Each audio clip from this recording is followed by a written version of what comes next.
Tere hommikust ka minu poolt, head kolleegid, armsad sõbrad ja koostööpartnerid. Mul on siiralt hea meel, et teid on nii palju kogunenud täna siia, et mõelda kaasa Rahvakultuuri Keskuse olemisele, tema minevikule ja tulevikule, ehk siis kõigile neile erinevatele piltidele, läbi mille me tahaksime siis täna seda rahvakultuuri vaadata. Ragnar tegi juba nii hea sissejuhatuse ära, et ma küll loodan, et me ei saa 120 erinevat vaadet, et võib-olla meil on ikka ühiseid vaateid ka. Et ehk neid tuleb ikka mõned ühised ja mõned erinevad, aga seda me saame näha ja kuulda siis päeva lõpus. Aga et mitte aega kulutada, sest aeg võib olla nii sõber kui vaenlane, siis alustame tänase seminariga.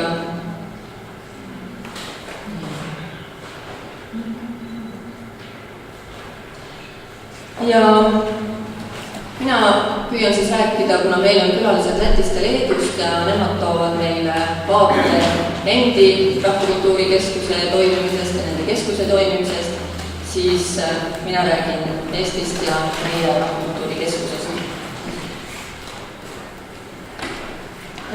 Kui me räägime rahvakultuurist, siis eks siin on tõesti nii, et kui palju inimesi, eks nii palju on mõtteid ja arusaamu ja ka erinevaid vaateid, aga ma usun, et te olete nõus, et rahvakultuurist rääkides me räägime pärimuskultuurist, rahvuslikel traditsioonidel põhinevast harrastustegevusest, me uurime paikkondade kultuuritraditsioone, uurime, kuidas neid hoitakse ja väärtustatakse ja aitame kaasa sellele, et nad oleksid hoitud ja väärtustatud.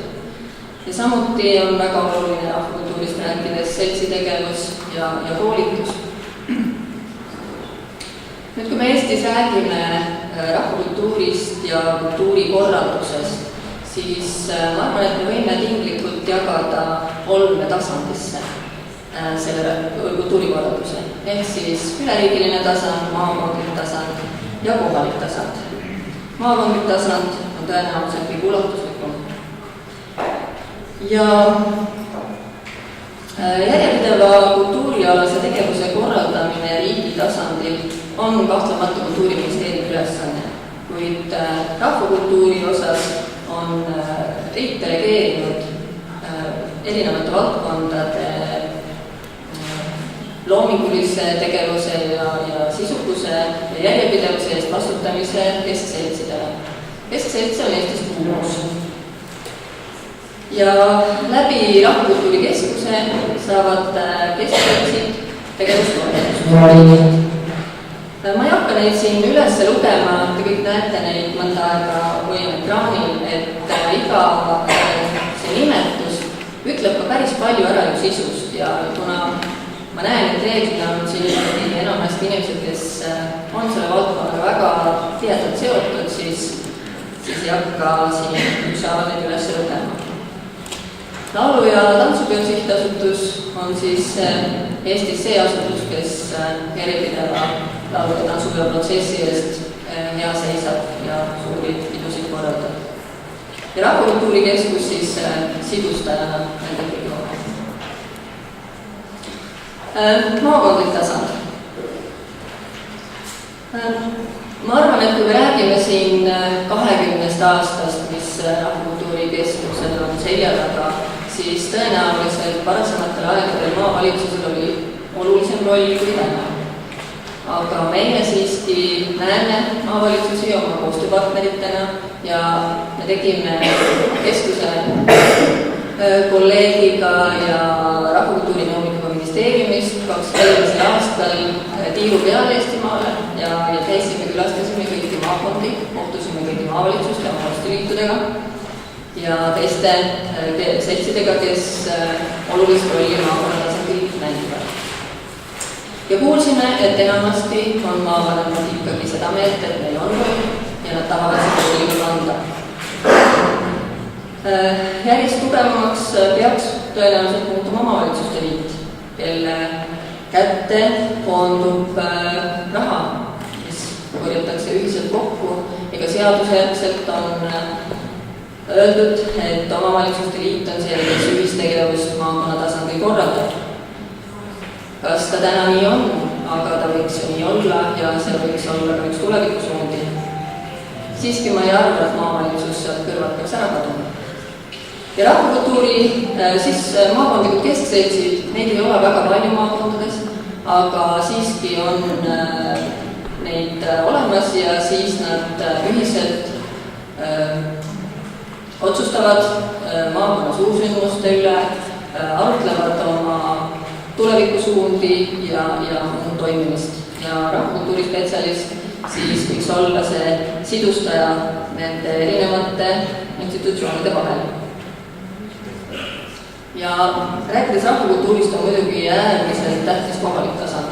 Sest kui meil seda rohujuure tasandit ei oleks, et kui meil seal koha peal ei oleks neid sädeinimesi, kes toimetavad ja rahvakultuuri traditsioone õpetavad, edasi annavad, siis ei saaks meil olla ka neid ei maakondlikke pidusid, sest pole kes kokku tuleb ja ei saaks olla ka suuri.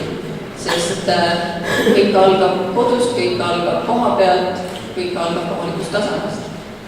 Ja rahvakultuuri korralduse mõttes on kindlasti rahvamajadel olnud läbi aegade väga suur roll.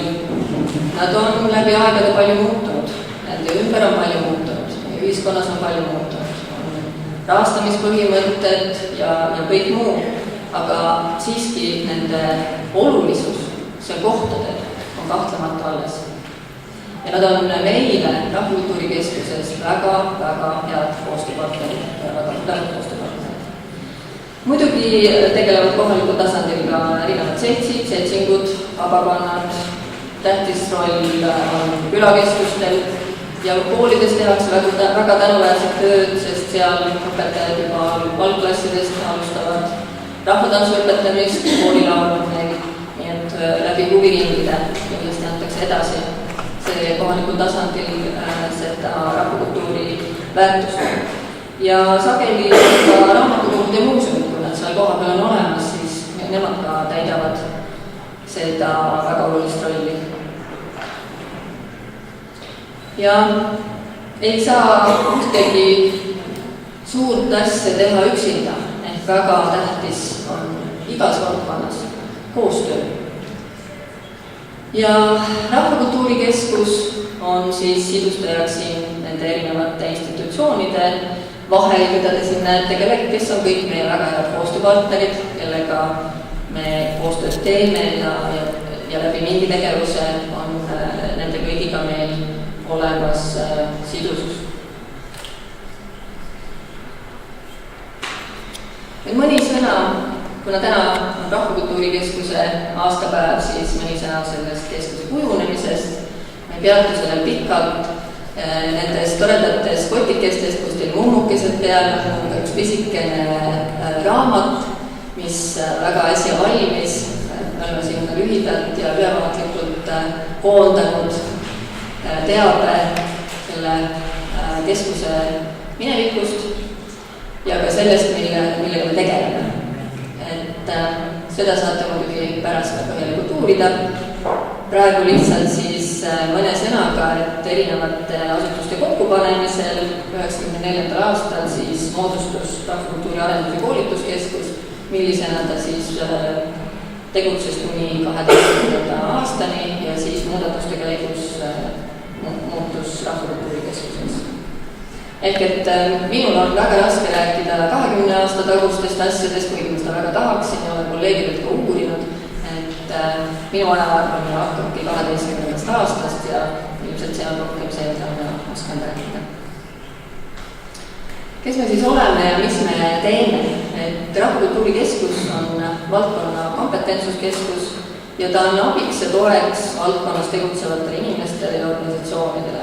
Läbi siis oma kõikvõimaliku tegevuse. Ehk me oleme kaasosalised kultuuripoliitika kujundamises ja elluviimises eri tasanditel.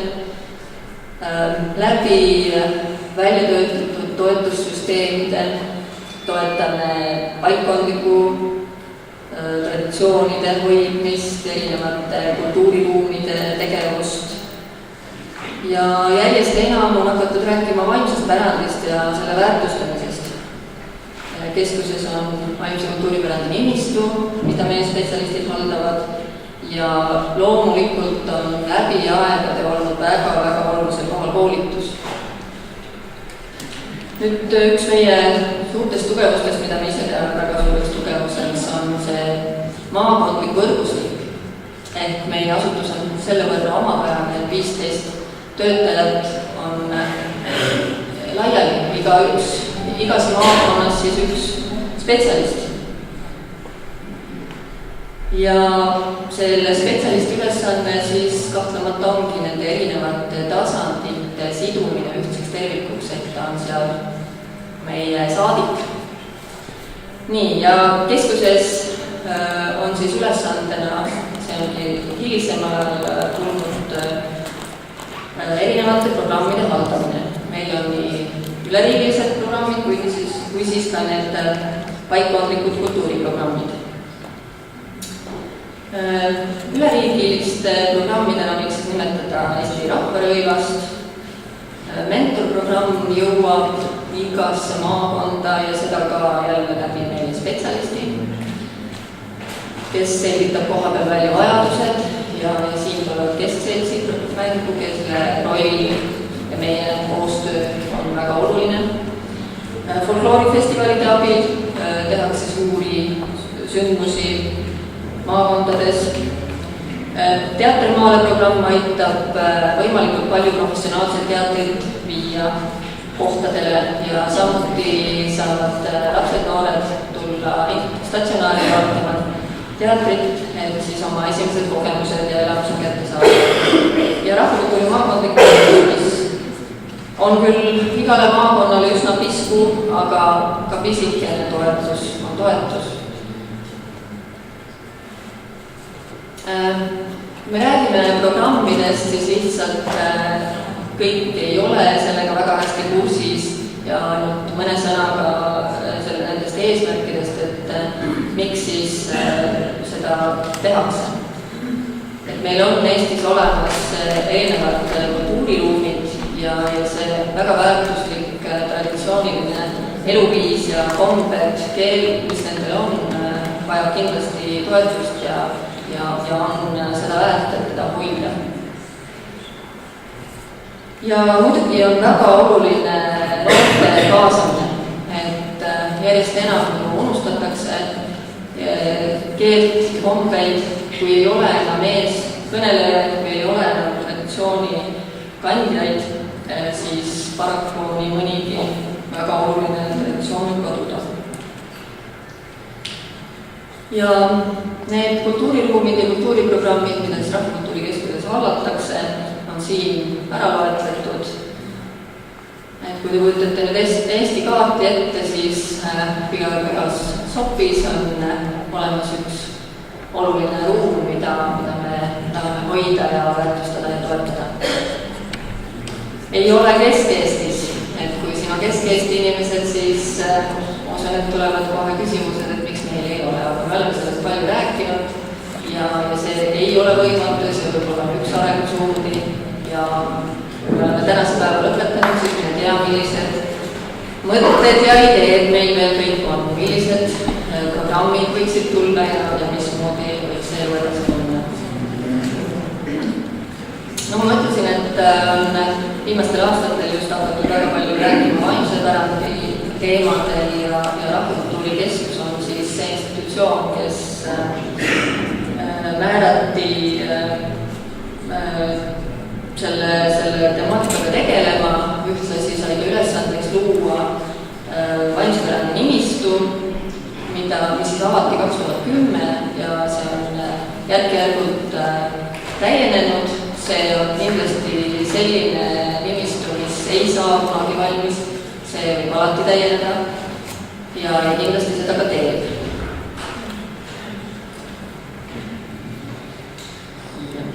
Ja nüüd siis, mida keskus vaimse pärandi tutvustaja ja väärtustajana ette võtab.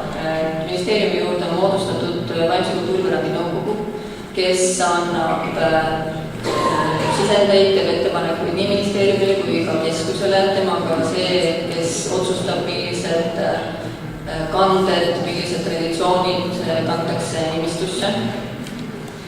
Siis juba mainitud nimistu haldamine. Suulist pärandit on viljeletud ja seda edasi antud, ma ei julge öelda, mis ajast alates, aga see 20 aastat kindlasti. Ja see jutukooli tegevus ja Piret Pääri ringi rändamine mööda Eestimaad ja juttude ja lugude jutustamine jätkub, on olnud ja jätkub, ma loodan, veel kaua aega.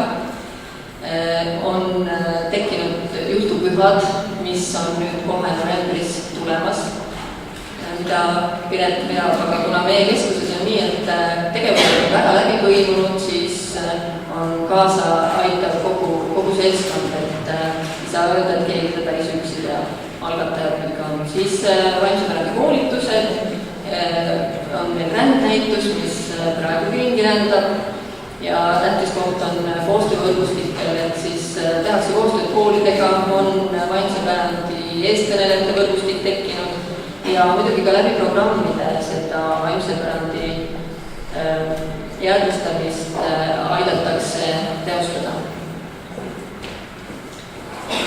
Nii koolitus on olnud läbi aegade, et võib-olla kõige rohkem on ka siinviibijad kokku puutunud erinevate koolitustega.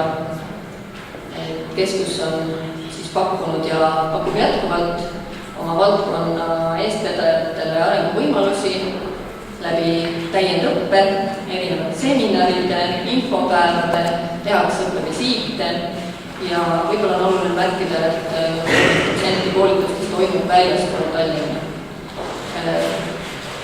Keskusel ei ole ühtegi palgalist lektorit, meil on see kõik isemäärav kool. Ja muidugi mentorkoolitused, millest oli põgusalt juttu ka eelpool, et kõikides maakondades oleks võimalik tellida endale koha peale mentorid ja siis rahvakultuurispetsialist edastab soovid. Ma andsin eile või üleeile intervjuud ja siis intervjueerija küsis minu käest, et kas teie majja on asja ka tavakodanikul või satuvad sinna ainult asjasse puutuvad inimesed. Ma esimese hooga tegin selle nalja, et kuna me asume migratsiooniametiga kõrvutises, et meil satub päeva jooksul mitu korda neid tavainimesi, kes küsivad ID-kaarti ja passi. Mida neile kahjuks anda ei ole. Aga selle läbi, kui nad sealt uksest välja rõõmsalt lähevad, siis nad saavad teada, et see on Rahvakultuurikeskus, millest nad enne ei olnud kuulnudki. Aga kui tõsisemalt rääkida, siis loomulikult on aegade jooksul välja kujunenud sihtgrupid, mis ei tähenda, et neid ei või laieneda ja neid ei või veel juurde tulla, aga ma arvan, et see loetelu siin on päris muljetavaldav ja pisike maja ei suudagi ju väga palju juurde rohkem võtta, aga laiendada on alati tulnud. Nii et siis läbi aegade on olnud kultuurikorralduse koolitused, erialased, erinevad koolitused ja muidugi on oodatud ka kõik lihtsalt rahvakultuuri huvilised, sest tehakse näiteks mingite traditsioonide koolitusi nagu mardipäev, jõulud, sellistele seal ei pea olema just tingimata ju valdkonnas tegutsev inimene, seda on hea teada meil kõigil.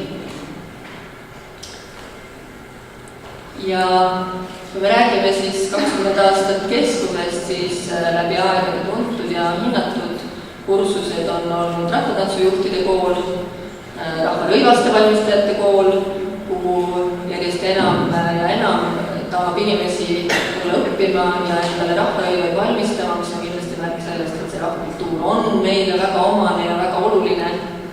Jutukool, nagu ma rääkisin, ja kultuurikorraldus ja viimasel ajal siis rohkem ka vaimse kultuuripärandi kursused. Ja ma võtan siis selle oma jutu kokku, et rahvakultuur on meie olemise eripära, see eristab neid kõigist teistest rahvastest. Sellist ei ole mitte kusagil. Meil on oma keel ja meil on oma viis, tahame elada. ja nagu ma ütlesin ka, et kõik algab kodust, siis need väärtushinnangud, mis meile kodus kaasa antakse, et saadavad neid paljuski ikkagi läbi elu. Meie siit omalt poolt saame kaasa aidata, saame avardada silmaringi, saame panna inimesi või julgustada inimesi märkama neid traditsioone, tavasid ja kombeid, mis meie ümber igapäevaselt on ja millele me tähelepanu ei pööra. Et tavaliselt kusagilt mujalt tuleb inimene, ütleb, et aga teil on see siin hoopis teistmoodi. Ja kindlasti on oluline järjepidev ja eesmärgipärane toetus. Läbi erinevate programmide, läbi erinevate koolituste saame aidata kaasa rahvakultuuri kestmisele. Ja loomulikult, nii nagu ka eespool oli, saame teha midagi üksi, väga tähtis on koostöö, sellest tekib sünergia ja nii me seda rahvakultuuri hoiame. Veel kord suur tänu, et leidsite aega tulla täna kuulama ja oma ideid jagama